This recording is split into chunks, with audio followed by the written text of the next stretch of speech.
Hi, my name's Mark. I'm one of the pastors here at Trillium. I've been thinking about The Wizard of Oz lately, the movie. My daughter's in her school play, The Wizard of Oz, and she's got a few parts, small parts in it.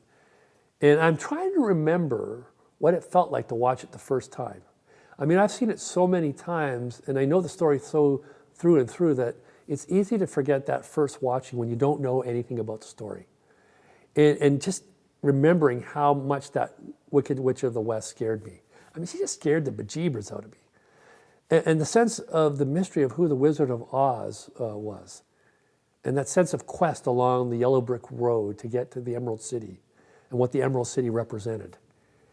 And I remember when Dorothy and her friends finally got to the Emerald City, this palpable sense of relief coming over me as a kid. Because now Dorothy's under the protection and the power of the Wizard of Oz. And if there was anyone in the whole realm of Oz that could deal with the Wicked Witch of the West, it was the Wizard of Oz.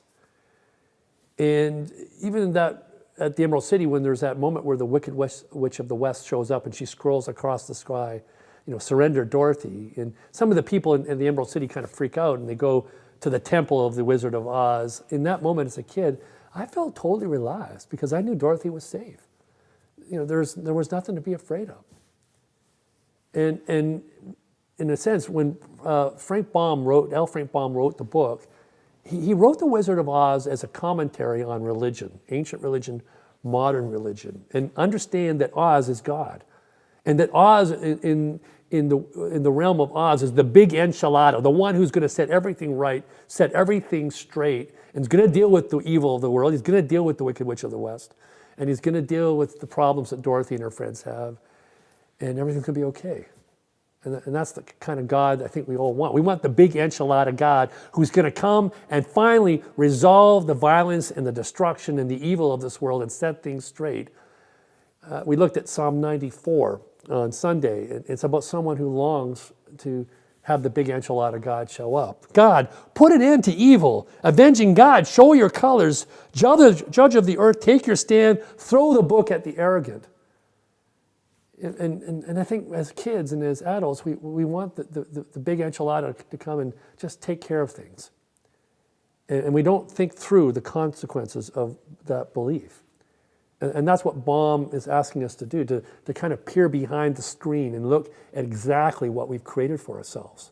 Because think about what would actually have to happen in order for God or the wizard to do that actual battle against evil in the ways that we would want.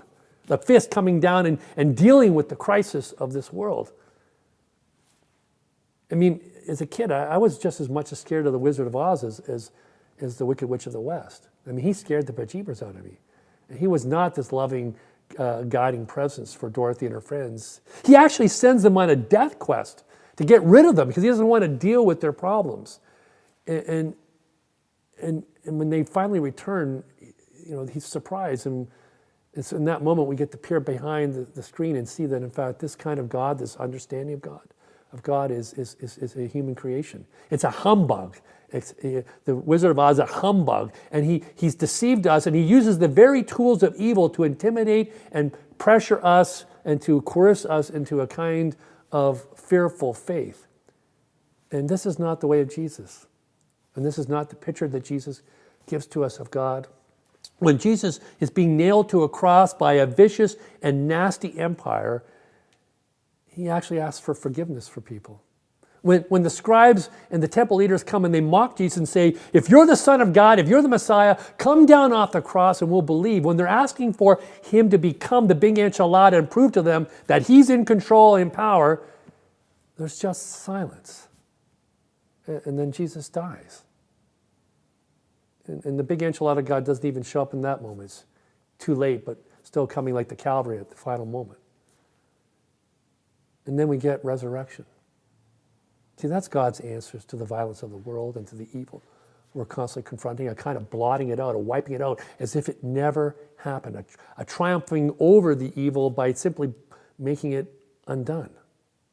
And he gives this power to us who follow Jesus. The same Spirit that lived in Jesus and that resurrected him, he gives us the same power to bring about life to the world, to essentially undo the evil that we are confronted with and to extend hands loving hands, hands of healing and peace to all.